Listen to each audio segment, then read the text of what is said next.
기도의 향기가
기뻐하십니까? 제목을 이렇게 잡았어요. 무엇을 기뻐하십니까?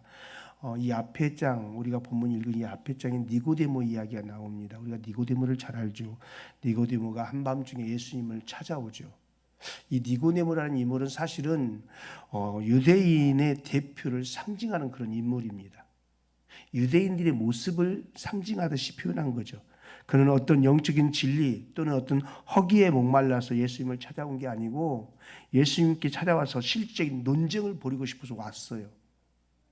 대화 중에, 그런데 그 논쟁 중에, 대화 중에 한 가지 사실이 드러나죠. 영적으로 깜깜하고 무지한 사람이었다는 거예요. 유대인들이 그랬다는 거죠. 네가 거듭나야 하겠다. 예수님은 그런 인생들을 위해서 외치시고, 모세가 광야에서 노뱀을 든 것 같이 십자가에 예수께서 죽기 위해서 오셨다, 이렇게 천명함으로 그 사건, 니고데모와의 대화의 사건이 마무리되어집니다. 그리고 오늘 그 이야기가 연결되어지, 그 사건 이후에 오늘 본문이 들어왔어요. 22절에 이렇게 말합니다. 그 후에 예수께서 제자들과 유대 땅으로 가서 거기에 함께 유하시며 세례를 베푸시더라. 예수님께서 세례를 베푸셨다라고 그렇게 오늘 이야기가 시작돼요. 그런데 사실 예수님은 세례를 베푼 적이 없으십니다. 요한복음 4장 1절에 보면 이렇게 표현되어 있습니다. 예수께서 제자를 삼고 세례를 베푸시는 것이 요한보다 많다는 말을 바리새인들이 들은 줄을 주께서 아신지라. 봤다는 거예요? 들었다는 거예요? 봤다는 거예요? 들었다는 거예요? 들었다는 거죠. 본 게 아닙니다. 요한복음 4장 2절 보세요. 예수께서 친히 세례를 베푸신 것이 아니요 제자들이 베푼 것이라. 예수님은 세례를 베푼 적이 없습니다. 그 제자들이 베푼 걸 사람들이 예수님이 베푼 것으로 오해하고 말았다는 거죠. 그래서 오늘 본문이 그렇게 시작이 되는 거예요. 그 후에 예수께서 제자들과 유대 땅으로 가서 거기에 함께 유하시며 세례를 베푸시더라. 여기 실질적인 세례는 예수님이 베푼 게 아니고 예수님의 제자들이 베푼 세례입니다. 그리고 23절에 요한도 살렘 가까운 에논에서 세례를 베푸니 거기 물이 많음이라. 그러므로 사람들이 와서 세례를 받더라. 여러분, 우리가 이것을 이해하려면 이 구조를 조금 이해하는 게 중요해요. 내용보다도 구조가, 왜 이 구조가 나왔는가, 이 구조를 이해하는 게 굉장히 중요합니다. 사복음서에 보면은 사복음서의 저자들이 세례 요한에 대해서 말합니다. 그리고 또 예수님에 대해서도 말합니다. 그런데 오늘 요한복음처럼 예수님과 세례 요한을 동시에 한 장면에다 집어넣어놓고 설명한 적은 한 번도 없습니다. 따로따로 말했고 따로따로 사역으로 설명했습니다. 그런데 요한이라는 저자는 예수님과 세례 요한의 사역을 쉽게 말하면 도화지로 치면 한 도화지에다가 그려놓고 그 사역을 설명을 하는 겁니다. 이유가 있겠죠. 예. 다른 복음서 기자들은 다 시차가 있어요. 사역을 하도록 다른 사역으로 그림을 맞췄어요. 그런데 요한은 어떤 의도를 가지고 예수님도 세례를 베푸는 사역을 하고 계시고 또 그 예수님의 사역, 세례를 베푸시는 사역 그 가까운 곳에 세례 요한도 세례를 베푸는 사역을 하더라. 그렇게 구조를 짜놨어요. 여러분, 여기에는 매우 중요한 이유 하나가 있습니다. 24절에 보면 요한이 아직 옥에 갇히지 아니하였더라, 생뚱맞는 말이 나옵니다. 세례를 베푸는 세례 사역을 말하면서 요한이 아직 옥에 갇히지 않았다라는 생뚱한 말을, 뜬금없는 말을 집어넣습니다. 마치 이 말은 이런 것 같습니다. 요한이 아직 옥에 갇히지 않았다, 이 말은 마치 요한이 옥에 갇히기를 기다리는 것처럼 말했습니다. 여러분, 성경을 전체적으로 보면 예수님의 본격적인 사역이 언제부터 시작되느냐면 요한이 옥에 갇히고 나서부터입니다. 요한이 왜 옥에 갇혔는지는 우리가 너무 잘 알죠. 모르시나요? 잘 알죠. 오늘 밥들을 맛있게 드셨는데 맛있게 드시고 난 다음에 식곤증에 이제 좋으시나요? 요한이 당시 왕이었던 헤롯 왕궁의 스캔들, 요한이 지적을 했죠. 그 스캔들이 동생의 아내를 빼앗죠. 그거를 어느 누구도 입도 뻥끗하지 않는 거예요. 말했다가 죽을까 봐. 근데 이 세례 요한이 그걸 지적하죠. 그러자 그가 미운 털이 박혀가지고 체포되죠. 미운 털이 박히면 그러는 거예요. 체포돼서 나중에 그 목이 쟁반에 얹혀지는 그런 참수형을 당하게 되죠. 근데 아직 옥에 갇히지 않았다라는 말은 무슨 뜻이냐면 옥에 갇히는 것으로 실질적인 요한의 사역이 완성됩니다. 끝이 나버립니다. 그래서 요한을 가리켜서 성경에서 구약의 마지막 선지자라고 그렇게 말합니다. 요한은 신약 사람입니다. 그런데 요한을 구약의 마지막 선지자로 그렇게 말합니다. 그리고 그의 임무는 옥의 갇힘으로 인해서 그의 사명이 마감되어집니다. 그러니까 요한은 구약에 실질적으로 그 구약을 닫는 마지막 주자였다는 거죠.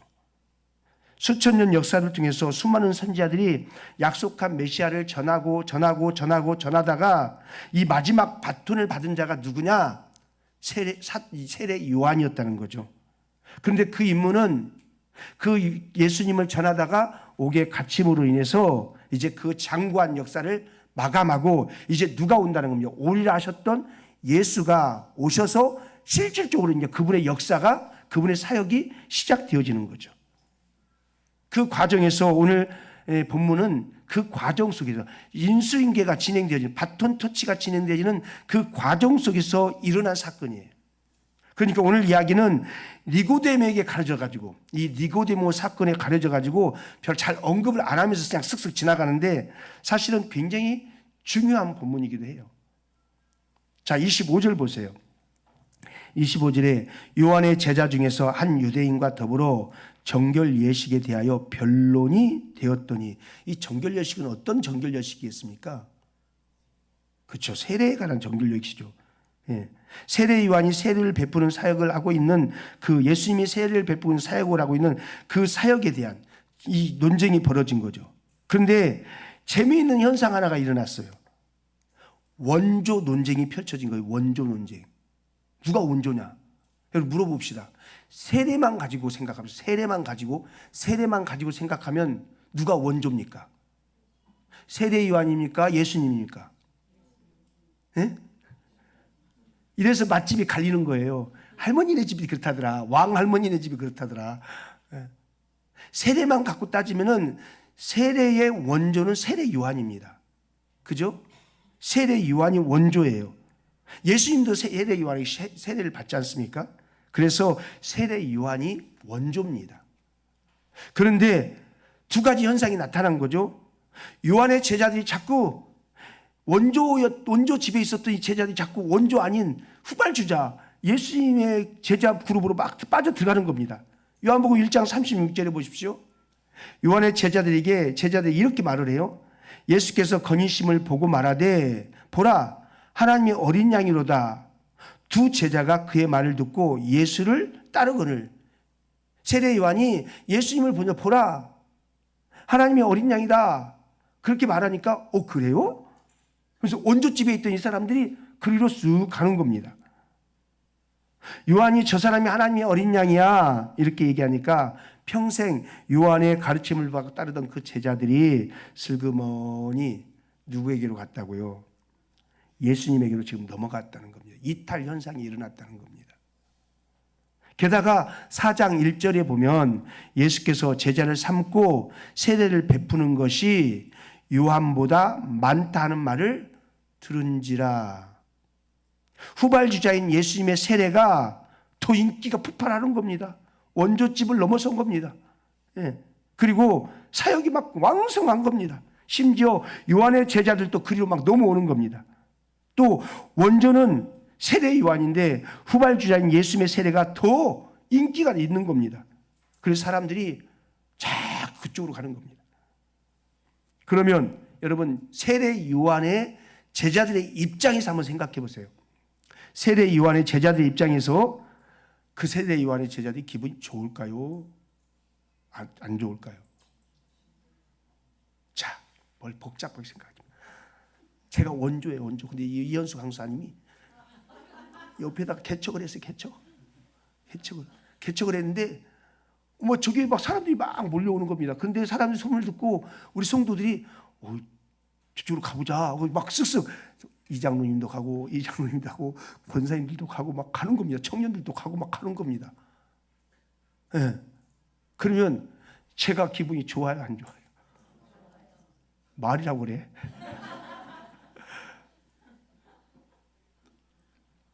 그런 현상이 지금 그런 일탈 현상이 벌어졌다는 겁니다. 예. 아니 지금 우리가 세례를 베푸는 사역을 하고 있는데 아니 개척을 하려면 이강수가 좀 개척을 하려면은 저기 어디 저 오산 쪽에 가서 개척을 하든지 아니면 저기 어디 전라도 익산 뭐 이런 데 가서 개척을 하든지 그래야지 떡하니 요 지지대국에 넘어서 딱 개척을 해가지고 나는 의왕시를 넘어선 수원입니다 막 그러면서 그러고 있는데 그렇게 개척하고 또 지금 열이 지금 바들동 말동하는데 사람들이 막 그리 몰려가고 막 거기가 더 부흥되고 막 우리는 쪼그라들고 거기는 막 100명, 200명, 500명, 막 1000명 아멘 안 하시네. 막 그러면 제가 웃는 게 아니죠.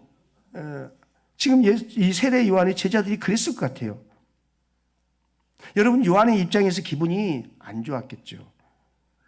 일단 화가 나고 시기심과 분노가 막 생겼겠죠.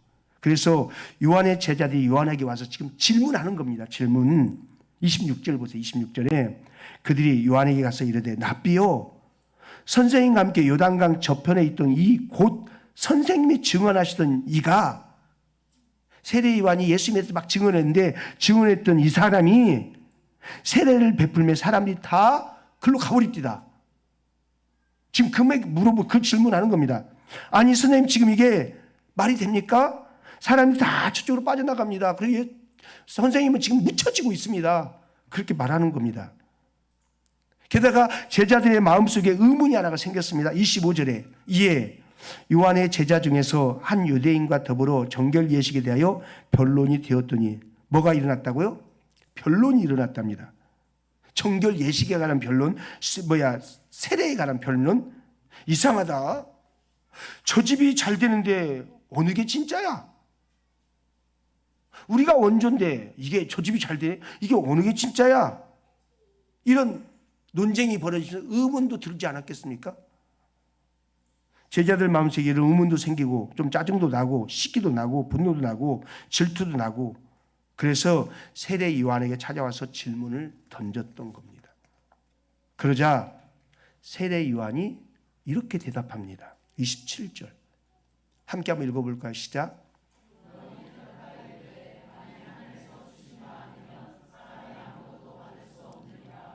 만일 하늘에서 주신 바가 아니면 사람이 아무것도 받을 수 없다.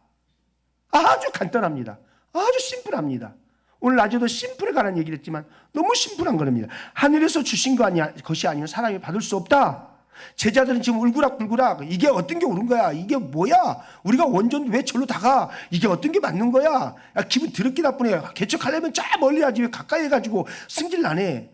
뭐 그런 마음 의문 속에서 질문했는데 그 질문에 세례 요한은 야 하늘에서 주신 거 아니야 하면 그거 일어날 수가 없어.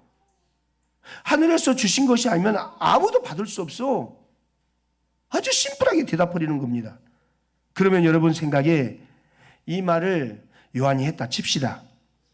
요한이 이거 자기를 두고 하는 말일까요? 예수님을 두고 하는 말일까요? 둘 다입니다. 둘 다. 우선 요한은 이 말을 하고 멋진 자기 사역의 마무리를 하는데 은퇴사를 기가 막힌 말로 남깁니다. 은퇴사가 뭐예요? 그는 흥하여야 하겠고 나는 쇠하여야 하리라. 기가 막힌 은퇴사입니다. 나중에 여러분 제가 은퇴할 때 제가 은퇴사를 내가 이거 해야겠다. 내 후임자는 흥하여야 하겠고 나는 쇠하여야 하리라. 원로는 묻혀지고 담임 목사는 밝아져야 하리라. 정말 기가 막힌 은퇴사입니다. 예. 그러니까 이 말은 정확하게 지금까지 내가 광야에서부터 부름받아 이 사역을 한 것도 여기까지인데 내 임무는 여기까지인데 이 일도 이 고난도 누구로부터 왔다는 겁니까? 하늘로부터 하나님께로 왔다. 그리고 내가 여기까지 쪼그라들고 저기가 지금 잘 되고 있는 것도 하나님께로부터 온 거다. 그 얘기를 하는 겁니다. 예수님께도 적용되는 말이죠. 지금 점점 잘 되고 있는 저 예수님은 흥해야 될 분이시고, 저분이 하시는 저 사역도 누구로부터 왔냐? 사람이 만들어낸 거 아니다. 하늘에서부터 하나님께서 허락해 주셔서 이루어지고 있는 것이다 라고 그렇게 말했다는 겁니다. 여러분, 이 관점, 이 시야, 이 생각, 이것이 우리 관으로 쑥 들어오기 시작하면 시기, 질투, 분냄, 이게 사라질 수 있습니다.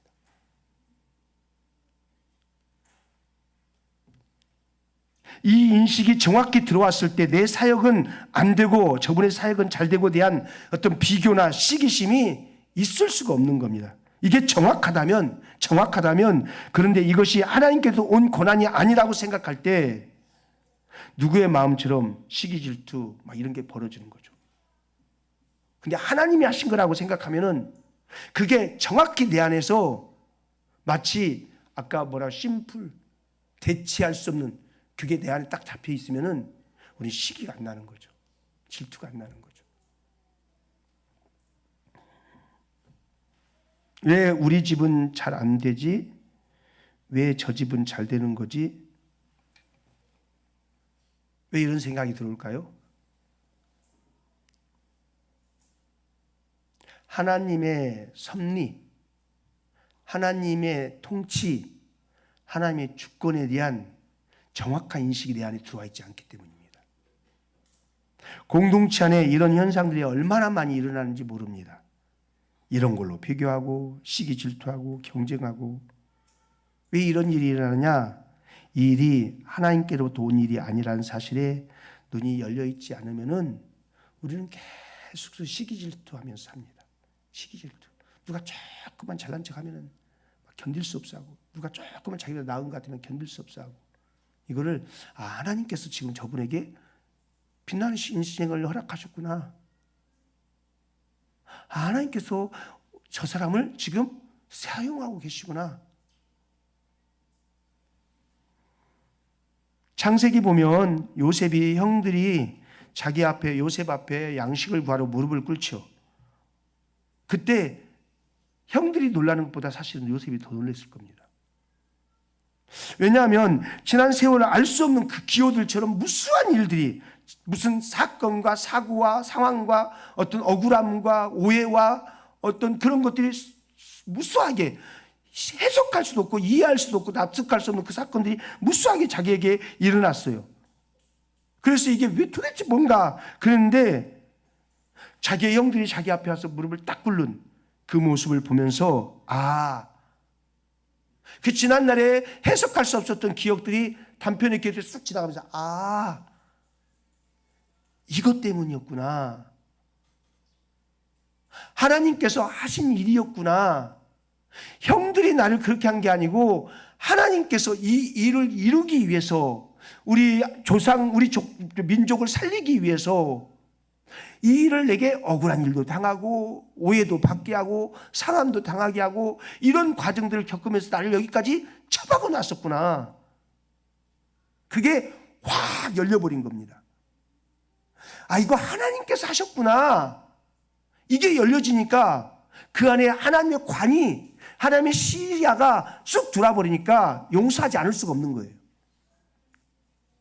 그 형들을 이거 형들의 잘못이 아니고 하나님께서 하셨던 건데 뭐 하면서 형들을 용서해버리는 거예요. 이게 관이에요, 관.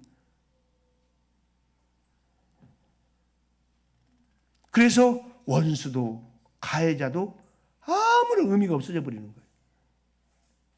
여러분 이해가 돼요? 여러분 여기 자연스럽게 용서할 수밖에 없었던 거예요. 이게 하나님이 하신 일이었구나. 이 기근 때를 대비해서 저들은 나를 팔았다고 생각했지만 하나님이 나를 앞서 보내신 거였구나. 판 게 아니었구나. 그렇게 그 마음이 녹아져 내려버린 거죠. 요한에게 이런 일이 있는 거예요. 내 임무와 내 역할은 여기까지구나. 여기까지구나. 이게 정확할 때 그분이 잘 되는 일에 대해서 아무 질투나 시기나 부러움이 일어날 수 없는 거예요. 왜요? 하나님께로부터 내게 부여한 역할과 임무가 여기까지라는 것을 눈이 떠질 때, 여기까지구나, 눈이 떠질 때 그것을 순응할 수 있는 거예요.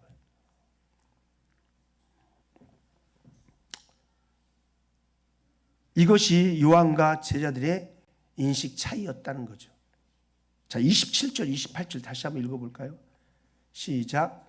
요한이 대답하여 이르되 만일 하늘에서 주신 바 아니면 사람이 아무것도 받을 수 없느니라.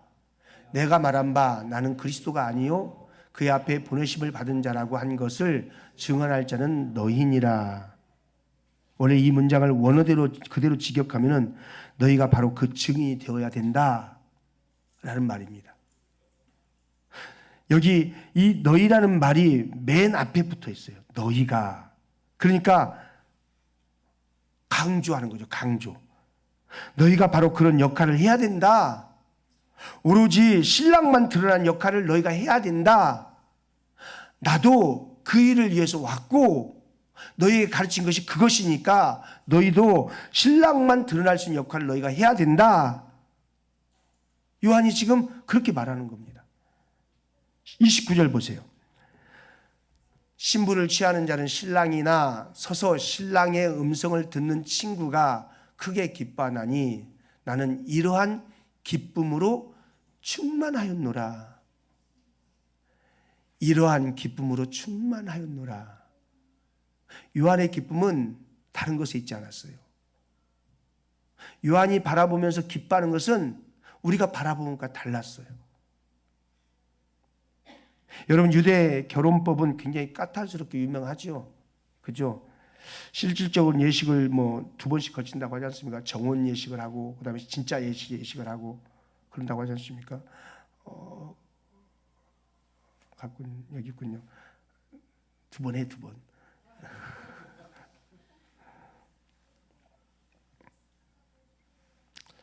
신부 집에서 한번 정혼 예식을 하고 그리고 두 사람은 이 결혼 예식이 끝나고 난 부부는 헤어지죠.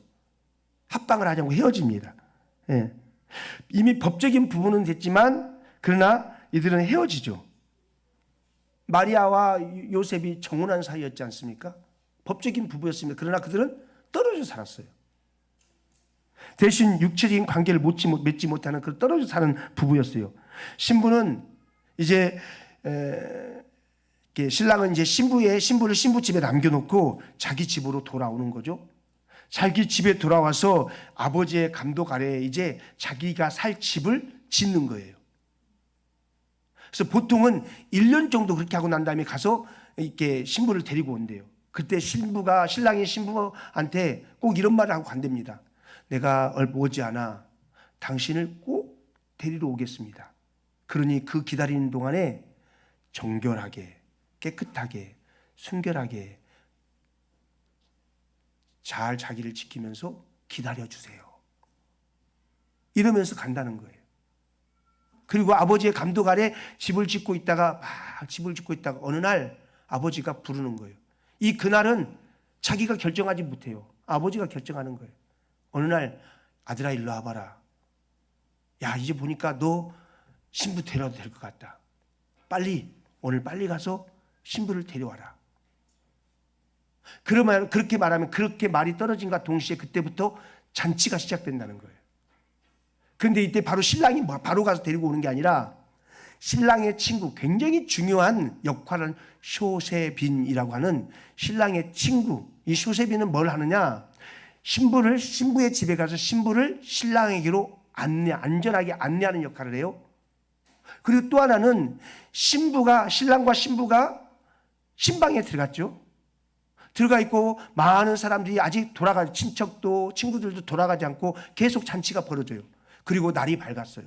날이 밝았을 때 신랑이 신방에서 나오면서 쇼세빈에게 그렇게 말하는 겁니다.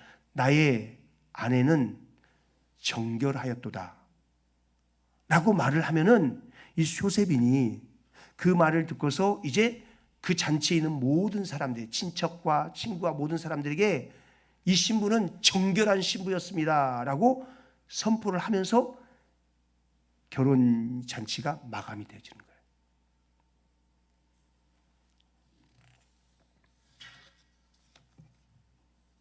지금 오늘 요한이 그 얘기를 하는 거예요.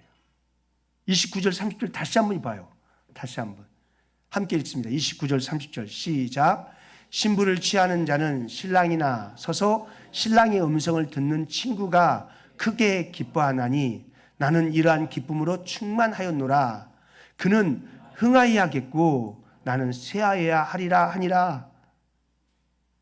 멋진 태인사를 이렇게 하는 겁니다. 요한의 역할은 여기까지였습니다. 그는 흥하게 하는 것, 그리고 자기는 쇠하여지는 것. 그래서 그는 자기가 이렇게 사라지는 역할로 임무를 마치는 것을 기꺼이 기뻐했답니다. 기꺼이. 이 기쁨 보세요. 우리가 찾는 기쁨하고 참 다르지 않습니까? 이걸 조금 우리식으로 해석해 보면요, 요한은 예수님이 빛나면 그걸로 좋겠다는 겁니다. 예수님이 드러나고 예수님이 높여지고 예수님이 화려해지면 자기는 감춰지고 자기는 초라하고 자기는 뭐 오해도 당하고 그래도 상관없었다는 겁니다. 그분이 흥하는 걸로 요한의 기쁨은 충만했다는 겁니다. 그리스도인이 추구해 나가야 될 방향들 아니겠습니까? 우리는 주님이 기쁨과는 전혀 상관이 내 기쁨에 집중되어 있습니다. 주님의 이름이 짓밟혀도 상관없고 내가 기쁘면 좋은 겁니다. 그래서 일처리나 어떤 선택이나 어떤 결정이나 인생의 걸음걸음이 주님의 기쁨과는 상관이 없어요. 우리 주님이 기쁨 되어지는 거 상관없이 나에게 얼마나 유익이 되고 나에게 얼마나 기쁨이 되고 내가 얼마나 좋은가. 그래서 손해보는 선택을 하지 않아요. 희생하는 선택을 하지 않아요. 나의 이름이 가려지는 선택을 하지 않아요. 나의 이름이 파묻히는 선택을 하지 않아요. 내 이름이 드러나야만 그 일을 하고 내 명예가 드러나야만 그 일을 할 수 있고 돈을 쓰는 것도 내 이름이 좀 생색이 나야지 돈을 쓰지 감춰진 채로 돈 쓰는 거 싫어해요. 그래서 내 이름 석자가 쫙 있으면 기분 좋게 되고 예. 요한의 기쁨은 자기 사역의 어떤 성과나 완성에서 오는 기쁨이 아니고 예수 그리스도가 높아지는 데서 오는 그런 그분이 드러나는 데서 오는 그런 기쁨이 요한의 진정한 실체였다는 겁니다. 나의 달려갈 길 다 마쳤다. 그 성취감에서 오는 그 기쁨. 나는 저분을 흥하여야 되고 나는 쇠하여야 되리라. 쇠해지는데 기뻐해요. 쇠해지는데 기뻐해요. 너무 그림을 한번 그려봤어요. 그림을 막 죽어가면서 죽어가는데 막 웃으면서 죽어가요. 여러분 죽을 때 웃으십시오. 죽을 때 자녀들 앞에서 나 천국 간다. 웃으십시오. 이게 아니라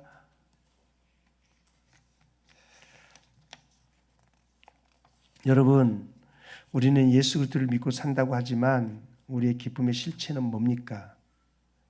결핍이 채워지고 무언가 더 쉬워져서 내 만족이 포만감으로 드러날 때 그때도 물론 기쁘겠지만 그러나 이제는 그 기쁨이 그 기준과 근거와 기초와 축이 달라질 수 있기를 축복합니다.